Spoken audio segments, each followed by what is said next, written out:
મનોવિજ્ઞાનમાં અભ્યાસ પદ્ધતિઓનો અભ્યાસ કરીશું। શરૂઆતમાં આપણે નિરીક્ષણ પદ્ધતિનો અભ્યાસ કર્યો, દીર્ઘકાલીન સમકાલીન વ્યક્તિ ઇતિહાસ પદ્ધતિ વિશે અભ્યાસ કર્યો। તો આજે આપણે પ્રયોગ પદ્ધતિ તરફ જઈશું, એનો અભ્યાસ કરીશું કે પ્રયોગ પદ્ધતિ મોસ્ટ એમપી પ્રશ્ન છે, જ્યારે 2 માર્ક્સમાં પણ પૂછાય છે, 5 માર્ક્સના પ્રશ્નોમાં પણ પૂછાતો હોય છે, 3 માર્ક્સના પ્રશ્નોમાં અને ઓબ્જેક્ટિવ 1 માર્ક્સના પ્રશ્નોમાં પણ વિકલ્પોમાં પણ પૂછાતો હોય છે। તો પ્રયોગ પદ્ધતિ એટલે શું?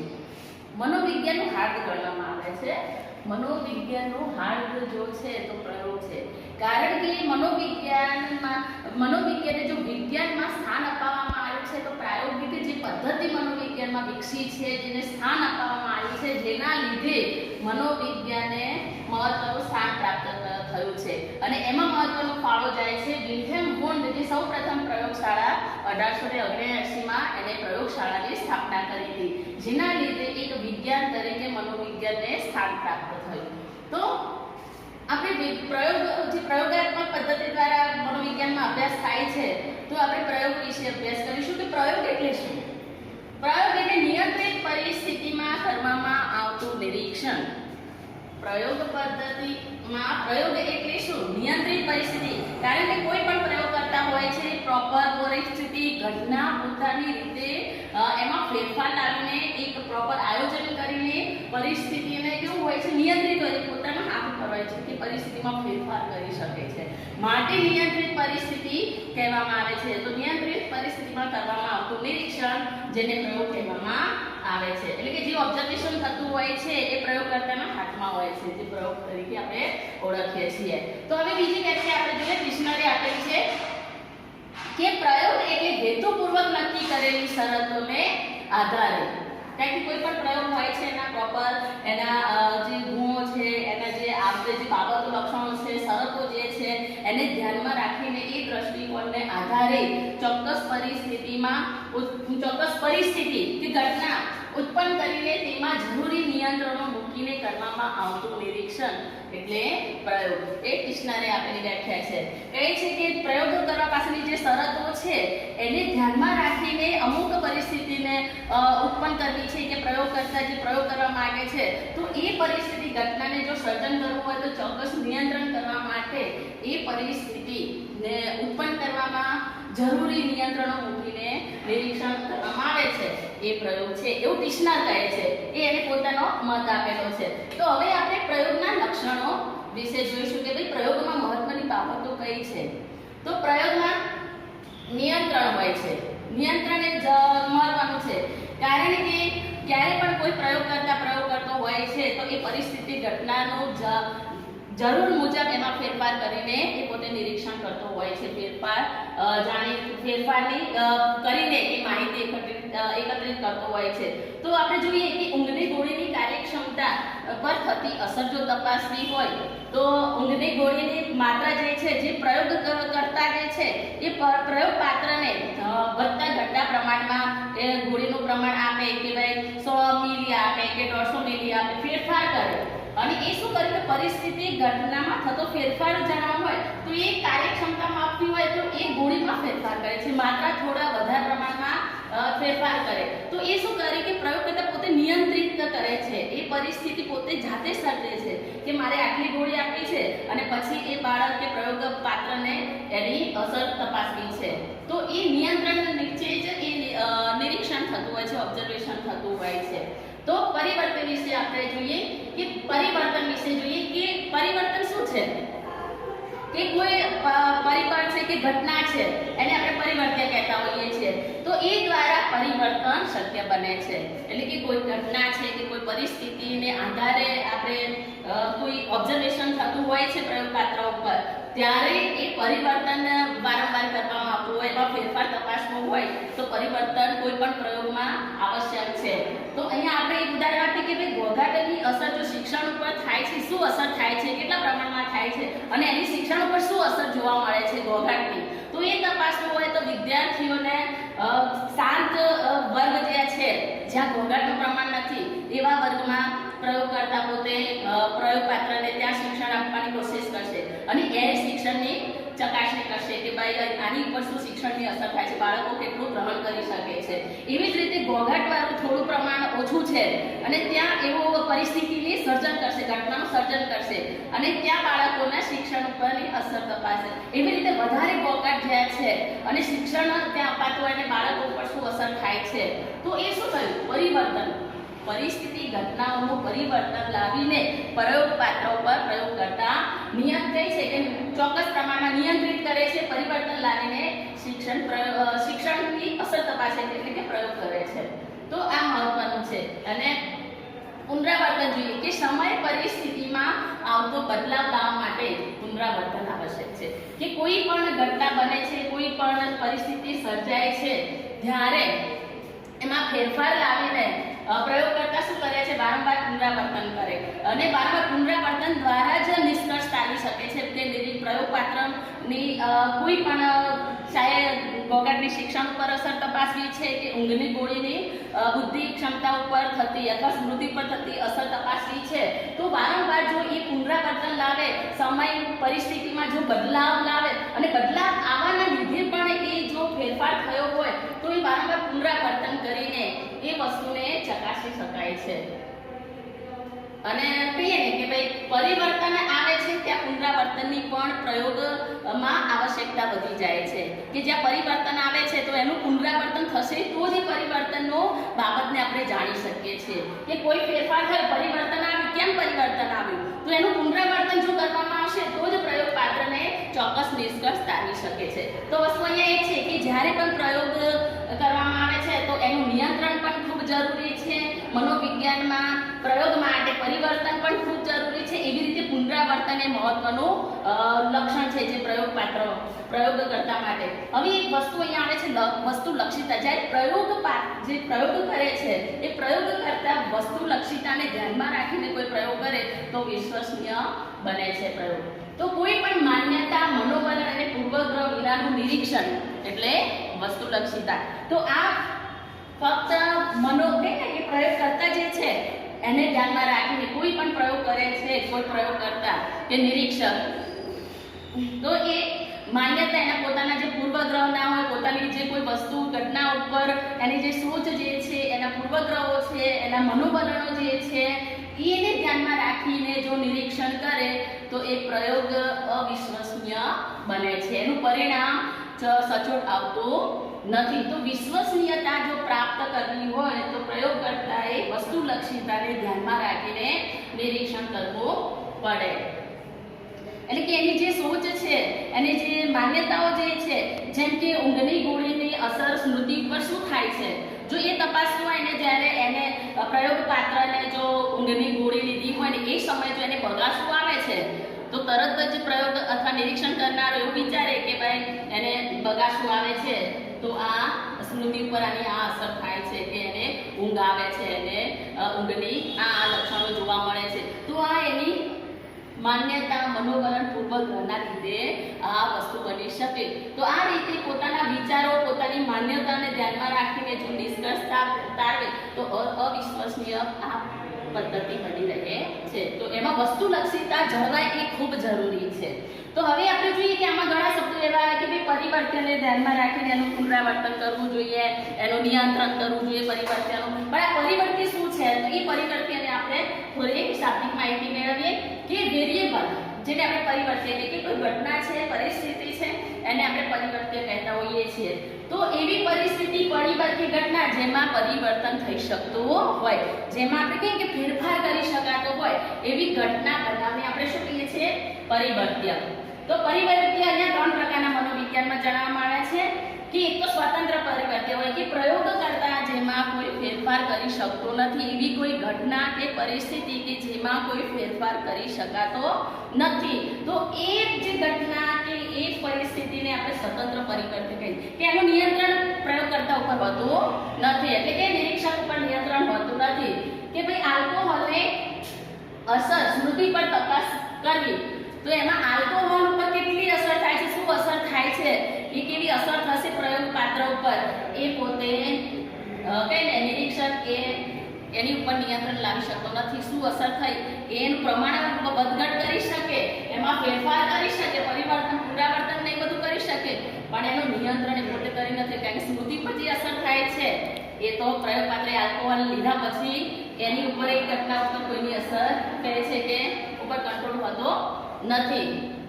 જેમ કે કુદરતી ઘટના છે, કુદરતી બનાવો જે બને છે તો એમાં કહે છે કે નૈસર્ગિક જે પ્રાયોગિક જો અભ્યાસ થતા હોય છે, પ્રયોગો થતા હોય છે, નૈસર્ગિક પ્રાયોગિક પ્રયોગો જે કરવામાં આવે છે તો એવા પરિવર્ત્યો ઉપર કોઈ નિરીક્ષક પ્રયોગકર્તાનો નિયંત્રણ હોતું નથી. તો એવા જે પરિવર્ત્યો છે એ સ્વતંત્ર પરિવર્ત્યો કહેવામાં આવે છે. હવે આધારિત પરિવર્ત્યો એ કોને કહેવાય કે સ્વતંત્ર પરિવર્ત્યની સીધી અસર જેની ઉપર પડે તેને આધારિત પરિવર્ત્ય કહેવાય. અહીંયા ઉદાહરણ આપ્યું છે કે ભાઈ સ્વતંત્ર પરિવર્ત્યની સીધી અસર આધારિત પરિવર્ત્ય એટલે કે એવી કે એવી અસર કે જે ઘટના કે પરિસ્થિતિ સર્જવા માટે એ વસ્તુ એ પરિસ્થિતિ ઉત્પન્ન થાય, ઘટના ઉત્પન્ન થાય. જેમ કે આલ્કોહોલ એ જે છે ને એ સ્વતંત્ર છે અને સ્મૃતિ જે છે ને એ આધારિત પરિવર્ત્ય છે. એ આધારિત પરિવર્ત્ય છે. આ સ્મૃતિ જે છે એની એ આધારિત, કારણ કે આલ્કોહોલ એ સ્વતંત્ર છે અને એની ઉપર અસર કોને સ્મૃતિ ઉપર થાય છે. એટલે આલ્કોહોલની અસર સીધી સ્મૃતિ ઉપર થાય છે. એટલે આ શું છે, સ્મૃતિ એ આધારિત પરિવર્ત્ય કહેવામાં આવે છે. એવી રીતે આપણે જોઈએ નિયંત્રિત પરિવર્ત્ય.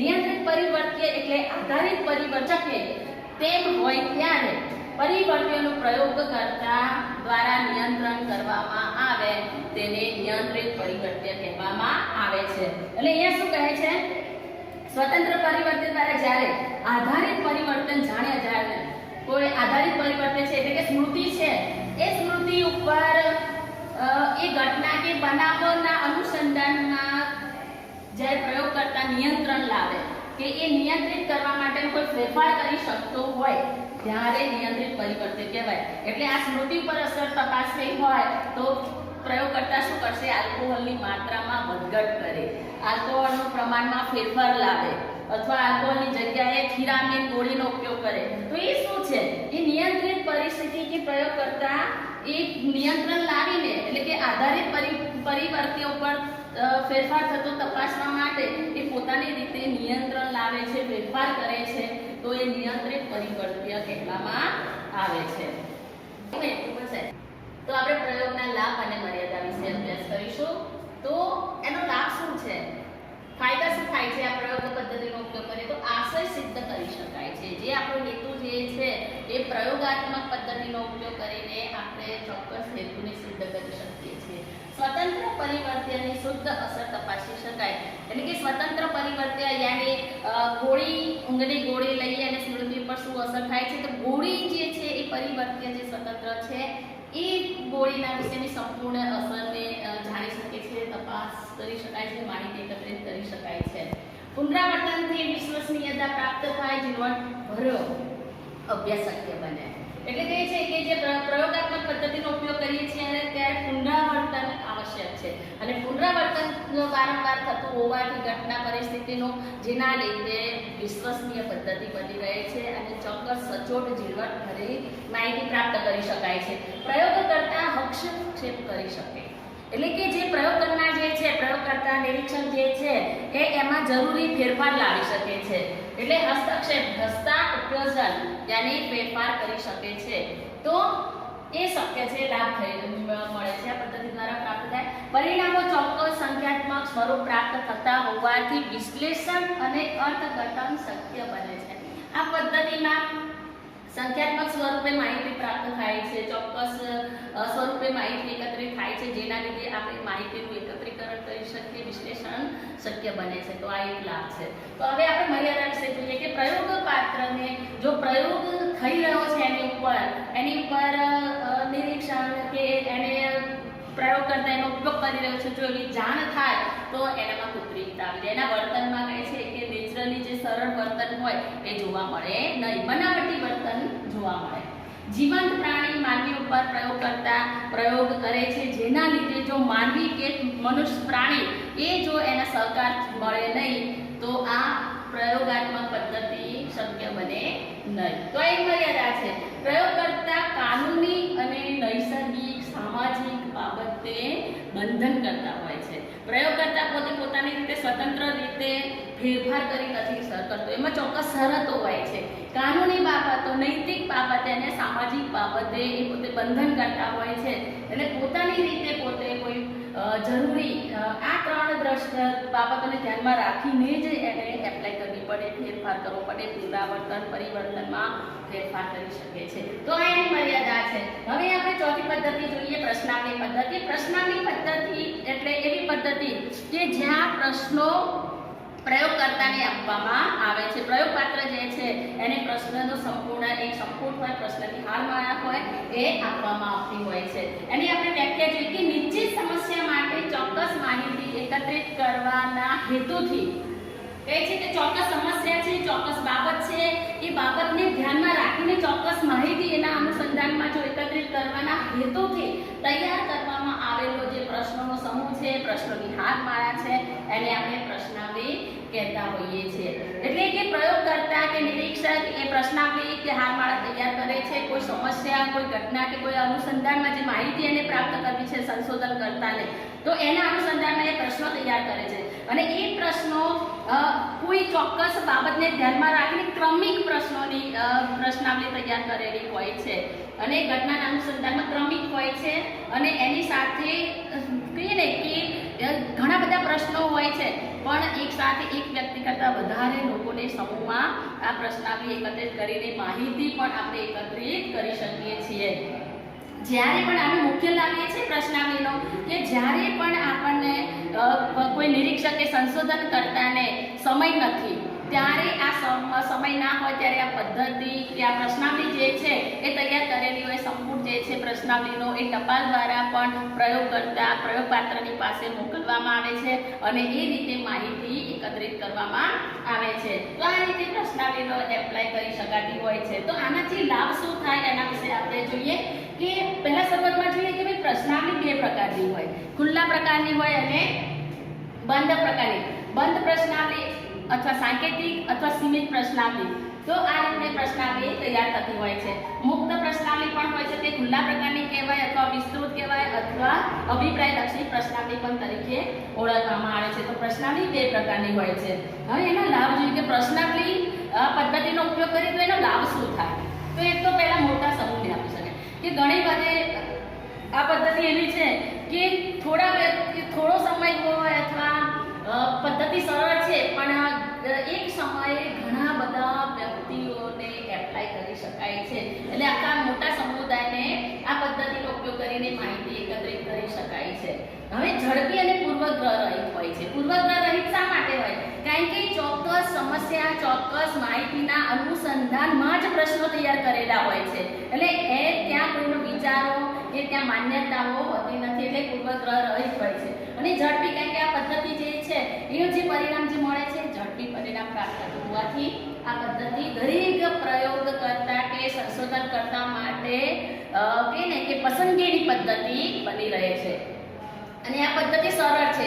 જેટલે કહીએ ને બીજી બધી જે પદ્ધતિઓ છે એ માહિતી એકત્રિત કરવામાં, એપ્લાય કરવામાં જેટલી જટિલ હોય છે એટલી આ જટિલ હોતી નથી. દરેકની પસંદગીની છે, કારણ કે સરળ પદ્ધતિ છે, એમાં એટલી સમસ્યાઓ રહેતી નથી. સચોટ માહિતી પ્રાપ્ત થાય છે. એટલે કે ચોક્કસ સમસ્યાના અનુસંધાનમાં જ એકત્રિત કરવાના હેતુથી પ્રશ્નો જે તૈયાર કરવામાં આવતા હોવાથી બીજી બધી માહિતીઓના વર્ણનાત્મક પ્રશ્નોના જવાબો અહીંયા કોઈ સ્કોપ મળતો રહેતો નથી. એટલે જે પ્રશ્નના જે તે જ જવાબો અહીંયા આપણને પ્રાપ્ત થાય છે. તો સચોટ માહિતી આપણને પ્રાપ્ત થાય. તો આ એના લાભ છે. તો આપણે હવે એને મર્યાદા વિશે જોઈએ કે પ્રશ્નાવલી પદ્ધતિની મર્યાદાઓ શું છે. તો એક તો નિદર્શન પસંદગીમાં મુશ્કેલી આવે, કારણ કે અહીંયા જે કે વર્ણનાત્મક જે માહિતી જ પ્રાપ્ત થાય છે. આપણે પ્રશ્નો હોય છે તો એને અનુસંધાનમાં જવાબ જ મળે છે, પણ એની ચોક્કસ કહીએ કે દાર્શનિક જે બાબતો આપણે જોવી હોય તો એ માહિતી આપણને પ્રાપ્ત થતી નથી. ભરેલી માહિતી અધૂરી કે અસ્પષ્ટ પણ હોઈ શકે. આપણે કહીએ ને કે પ્રયોગપાત્રને પ્રશ્નાવલી આપીએ છીએ અથવા ટપાલ દ્વારા મોકલીએ છીએ તો એ રિટર્નમાં આપણને પ્રશ્નાવલી પાછી મોકલે છે તો એમાં ઘણી ફેર અસ્પષ્ટ માહિતી આપણને એના જવાબો મળી રહે અથવા એ જવાબો જે હોય છે અધૂરા પણ પ્રાપ્ત થતા હોય. તો આ એક એની મર્યાદા છે. સર્જનાત્મક વૈવિધ્યતાનો અભાવ જોવા મળે, કારણ કે અહીંયા પ્રશ્નો છે સામે જવાબ જ આપવાના છે. એટલે પ્રયોગ કરતા કંઈક ક્રિએટિવિટી કે કંઈક કે નવી કોઈ વ્યક્તિને લઈને કંઈક અલગ જ વૈયક્તિક બાબતોને ધ્યાનમાં રાખીને જો એને પ્રશ્નો એપ્લાય કરવાના હોય અથવા પ્રાયોગિક પદ્ધતિનો ઉપયોગ કરવો તો એ શક્ય છે નહીં, કારણ કે સમસ્યા ઘટનાના અનુસંધાનમાં જ ચોક્કસ પ્રશ્નોનો જ એમાં ઉલ્લેખ કરી શકાય છે.